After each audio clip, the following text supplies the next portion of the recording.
Halo Mas Bro. Di video ini saya mau share tentang cara saya untuk mengestimasi budget untuk freelance ya, project freelance web development. Itu cara estimasinya gimana. Ini cara yang saya pakai dulu ketika saya masih freelance, tapi tiap freelancer pasti punya cara yang berbeda-beda. Tiap agency juga caranya beda-beda. Jadi ya ini cuma share aja cara yang saya pakai, bukan berarti cara ini yang paling benar atau paling baik. Tapi ya ini cara yang saya pakai dan cukup berhasil ya. Um, Sebelum kita mulai untuk bikin estimasi atau ngitung ya biaya untuk biaya project tersebut berapa, kita harus tahu dulu rate-nya kita sebagai freelancer itu berapa gitu. Jadi misalnya rate kita mungkin $5 per jam atau $10 per jam atau $50 per jam atau nggak pakai dolar juga bisa pakai rupiah misalnya ya, atau per hari atau per minggu atau per bulan bebas ya. Tapi kita harus tahu dulu berdasarkan waktu yang kita habiskan, kita itu rate-nya itu berapa gitu. Kita mau dapat hasil berapa dari uh, kerjaan kita gitu. Dan itu yang uh, jadi dasar untuk perhitungan. Tapi memang ada sih freelancer yang pakai gut feeling gitu ya. Misalnya ada proyek, terus ya oke lah $500 gitu, seminggu jadi. Itu juga ada freelancer yang seperti itu. Tapi kalau saya caranya berbeda gitu. Saya lebih suka cara yang lebih gimana ya, lebih detail untuk menghitung estimasi sebuah proyek. Eh, karena juga saya melihatnya klien juga lebih seneng sih ya kalau ada detail dari duitnya mereka itu lari kemana gitu ya. Jadi dia juga tahu kita masing-masing sama-sama transparan gitu ya. Mungkin untuk mulainya kita akan bikin ini ya. Saya sudah bikin ini project dummy ya, dummy project bisa dibilang. Cuman sebagai contoh aja, misalnya ada klien yang minta untuk dibikinin Gutenberg block untuk slider. Nah, kita kan harus komunikasi dengan dia dulu yang diminta seperti apa, apakah sudah ada desainnya atau belum, dan lain sebagainya. Misalnya ini desainnya sudah ada ya, ini requirement-nya dari dia seperti ini, dan dia tanya ke kita, saya mau bikin yang kayak gini, um, harganya berapa gitu, kamu bisa bikin ini berapa hari lagi jadinya gitu kan, kapan bisa jadi. Dan itu kan sebagai freelancer kita harus bisa jawab ya. Dan dari requirement ini yang saya pakai untuk menghitung biasanya seperti itu. Ngitungnya saya biasanya kayak gini aja sih. Jadi misalnya ini dia butuh Gutenberg block slider. Terus opsinya apa aja sih di bloknya tersebut? Misalnya dia pengen ada opsi full widget, jadi bisa dipakai untuk hero area misalnya. Terus juga ada opsi untuk menambahkan slide-nya itu ya, unlimited misalnya tiap slide-nya dia bisa nambahkan dan bisa di reorder dan bisa di delete. Ya, jadi repeatable untuk bikin slide-nya itu ya di Gutenberg block-nya tersebut. Terus ada opsinya. Terus misalnya di tiap slide-nya itu dibutuhkan apa aja. Misalnya ini ada contoh si slider kayak gini ya. Misalnya di tiap slide-nya tuh dia cuma butuh bisa ngupload gambar sama judulnya aja. Itu aja sudah cukup. Terus opsi apa lagi yang lainnya? Misalnya dia butuh opsi untuk ngeset slider tersebut jadi manual atau auto. Jadi kalau manual itu pengunjung harus ngeklik kanan kiri ini ya untuk manual menjalankan slider ini ya. Atau mungkin ada opsi untuk auto, jadi ketika pengunjung datang nggak harus klik kanan kiri, dia otomatis akan jalan sendiri slidernya. Dia butuh opsi seperti itu. Terus ditanyain harganya berapa, kita biasanya ngitung dengan cara kita hitung per tiap fitur, kita hitung kira-kira itu kita butuh waktu berapa lama untuk bikinnya gitu. Sebenarnya kan simple banget sih ya. Insert column to the right. Nah, dari list requirement yang ada di sini, kita bisa mengestimasi masing-masing itu butuh waktu kira-kira berapa jam. Kalau kita ngitung langsung global itu kan susah ya kadang. Tapi ketika ini sudah di breakdown seperti ini, itu jadi lebih mudah. Misalnya untuk setupnya ya, kita butuh waktu berapa jam untuk setup. Jadi kita harus bikin plugin, kita harus setup webpack dan lain sebagainya. Kita harus siapin juga sistem CSS-nya, loadingnya gimana. Apakah itu akan ada di plugin atau akan ada di tim. Tentunya ini berdasarkan komunikasi dengan klien ya. Mungkin kita akan estimasi, saya estimasi 2-3 jam misalnya. Tapi ini terlalu lama sih kalau setup. Jadi kita estimasi 2 jam lah ya. 2 jam ini tentu saja berbeda ya, mungkin teman-teman akan mengestimasi ini berbeda gitu. Jadi mungkin ada yang orang yang kerjanya setiap hari bikin blog slider dan cuman butuh waktu 20 menit untuk setup ini, bisa juga ada orang yang mungkin butuh waktu lebih lama untuk setup ini karena mungkin baru pertama kali terjun di Gutenberg, mungkin butuh waktu 5 jam, itu juga bisa. Dan itu bebas ya, itu tergantung dari kemampuan kita masing-masing tentunya. Untuk saya, mungkin saya nyaman di angka 2 jam. Jadi dalam 2 jam, saya yakin saya bisa menyelesaikan setup ini dengan baik gitu ya.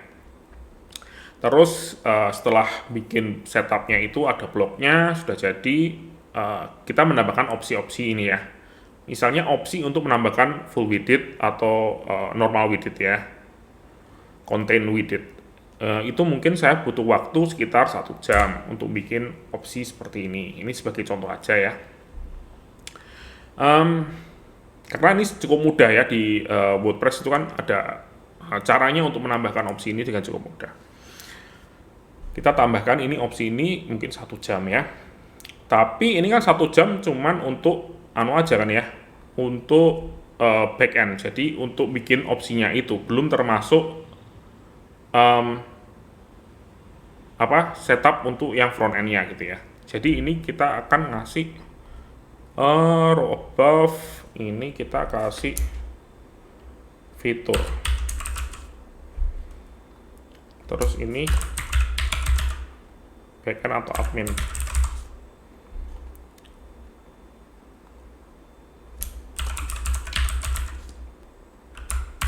Nah, gini aja deh. Oke. Untuk opsi slide-nya, ini kan ada opsi unlimited repeatable reorder. Jadi di tiap slidernya itu kita bisa menambahkan slide berapapun yang kita mau dan harus bisa di reorder dan harus bisa di delete dan lain sebagainya ya. Untuk bikin kayak gini, untuk bikin opsi yang kayak gini di WordPress admin, untuk bikin kayak gini mungkin kita butuh waktu yang lebih ya. Ini cuma estimasi aja, kasih estimasi untuk bikin yang seperti itu tuh 4 jam misalnya. Terus di tiap slide-nya itu akan ada opsi untuk menambahkan gambar dan menambahkan judul. Kita tambahkan opsi satu lagi deh.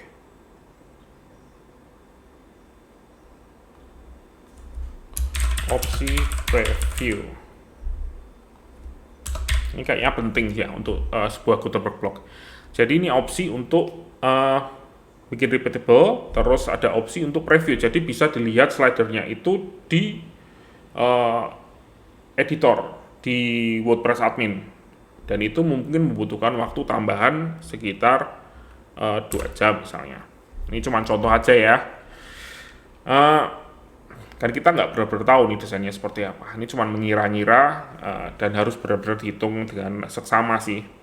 Dan ini tiap opsi, tiap slide-nya ada membutuhkan gambar dan judul. Misalnya untuk menambahkan gambar kita butuh waktu 1 jam, menambahkan judul kita butuh waktu 1 jam. Misalnya kita kasih 2 jam ya untuk estimasi ini. Terus juga membutuhkan opsi auto atau manual. Untuk slidernya kita mungkin butuh waktu 1 jam untuk menambahkan opsi ini. Nah, dari opsi yang seperti ini kita bisa lihat dari untuk bikin Gutenberg blog-nya aja itu kira-kira membutuhkan waktu berapa jam. Terus kita juga harus mengintegrasikan ini ke tim atau ke front end-nya ya. Jadi tampilannya itu harus baik kan di depan. Untuk setupnya karena ini sudah masuk ke back-end ya, karena kita sudah masukin semua, misalnya untuk front end mungkin 0 ya, 1 sampai 0, 0 sampai 1. Tapi ya bisa dibilang 0 lah, kita bisa setup ini dalam waktu 2 jam. Karena front end butuh untuk misalnya ngeload asetnya gimana dan lain sebagainya. Oh ya mungkin butuh ya, karena kan tergantung dari library-nya ini ya, kita harus milih library dan lain sebagainya. Mungkin untuk setup dari front end juga membutuhkan waktu 2 jam. Estimasinya kira-kira seperti itu. Untuk opsi full widget Em, biasanya cuman ditambahkan untuk kelas ya, CSS class, jadi mungkin butuh waktu 1 jam. Untuk opsi preview, karena sama sekali nggak ada front end-nya, bisa dibilang eh, ini kasih 0 deh. Estimasinya 0. Terus dari ini ya, opsi slide, ini juga 0 ya dari front end. Opsi tiap slide juga full untuk WordPress admin ya, jadi nggak ada hubungannya dengan front end.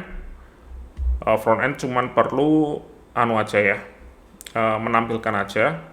Kita kasih estimasi 0, dan untuk opsi manual auto mungkin butuh konfigurasi di JavaScript-nya, kita tambahkan 1 jam. Ini cuman estimasi awal, jadi tergantung sekali dari detail ketika kita berkomunikasi dengan klien tentang fitur tersebut ya. Dari sini kita bisa lihat jumlahnya berapa. Oke, dari jumlah jam yang ada di sini yang kita estimasikan ini, kita mendapatkan total ini ya. Total 12 jam dan 4 jam. Jadi totalnya itu adalah 16 jam. Jadi kalau misalnya kita tuh bekerja 1 hari itu 8 jam, itu kan kita bagi 2 ya, jadi 2 hari. Terus kita juga bisa ngitung per jamnya kita berapa. Kalau dulu sih saya per jam itu kan $25 dikali 16 jam. Jadi estimasi itu harganya adalah $400 untuk bikin slider seperti ini gitu ya. Jadi ya ini cuman estimasi aja, tentunya ini tergantung dari masing-masing juga ya. Apakah mau pakai cara yang lebih cepat misalnya. Saya juga tahu kalau misalnya ada tools-tools yang bisa membuat ini jauh lebih cepat untuk bikin custom block seperti ini, misalnya dengan menggunakan ACF ya, Advanced Custom Field, itu kita bisa mengurangi ini jauh, jadi mungkin kita cuma butuh waktu 5-6 jam gitu ya, dari ini total 16 jam misalnya. Itu juga bisa kita pakai misalnya, atau kita komunikasikan ke klien, kalau misalnya kliennya mau dengan menggunakan tools tersebut atau tidak.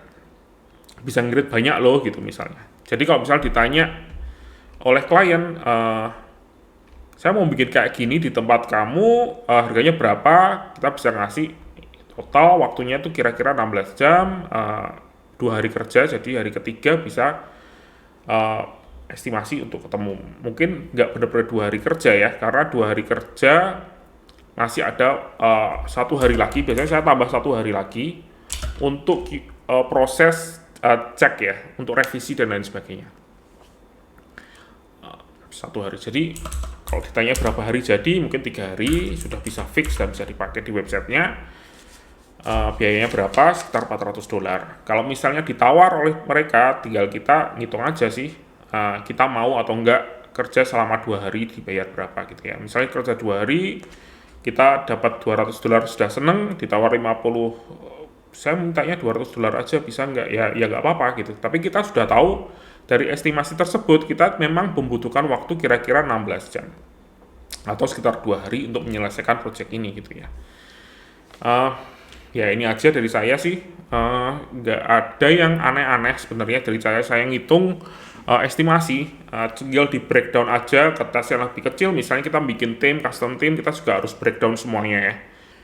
Satu lagi mungkin tips ya dari saya, mungkin yang membuat klien seneng itu, yang saya lakukan itu adalah memberikan report harian. Itu yang saya dari dulu tuh saya selalu ngerjain itu, karena klien itu nggak tahu ya, mungkin pengalaman orang beda-beda ya. Banyak sekali web developer itu yang lari gitu ya, dapat order terus nggak ngasih kabar berhari-hari, terus tiba-tiba ngilang. Itu banyak klien yang cerita ke saya kayak gitu. Jadi ketika saya ngasih laporan setiap hari itu mereka senang. Jadi hari ini hari pertama, misalnya ini kan butuh waktu 2 hari ya project ini ya. Jadi misalnya kita ada project yang butuh waktu 5 hari gitu. Itu setiap hari itu saya ngasih report ke mereka. hari ini saya mengerjakan ini dan progresnya seperti ini. Kalau saya punya staging atau demo site, saya biasanya link ke sana. Ini memang masih amburadul, jadi ini bukan produk akhir yang akan Anda terima, tapi progresnya seperti ini dan bisa lihat progresnya yang sudah saya kerjakan sampai segini gitu ya misalnya. Itu setiap hari saya lakukan sampai nanti final. Jadi klien benar-benar tahu kalau ada kendala pun kita beritahu ke klien tentang hal ini gitu ya di tiap hari saya gitu. Kalau misalnya ada resiko nih ternyata solusi yang saya mau pakai itu ternyata nggak bisa jalan di produk ini misalnya atau di websitenya ini karena alasannya begini-begini, saya harus cari alternatif dan mungkin deadline-nya harus mundur 1 hari karena hal ini dan itu harus dikomunikasikan dengan klien. Kalau untuk masalah estimasinya salah, itu tergantung dari masing-masing freelancer dan sistem yang mereka pakai. Misalnya sistemnya dipakai itu adalah fixed price dan estimasi ini perhitungan berapa jam ini yang kita gunakan itu cuman untuk menghitung fixed price-nya berapa. Tentunya kalau misalnya project diestimasikan 2 hari jadi, ternyata 4 hari jadi ya kita harus tombok ya, kita harus kerja lebih.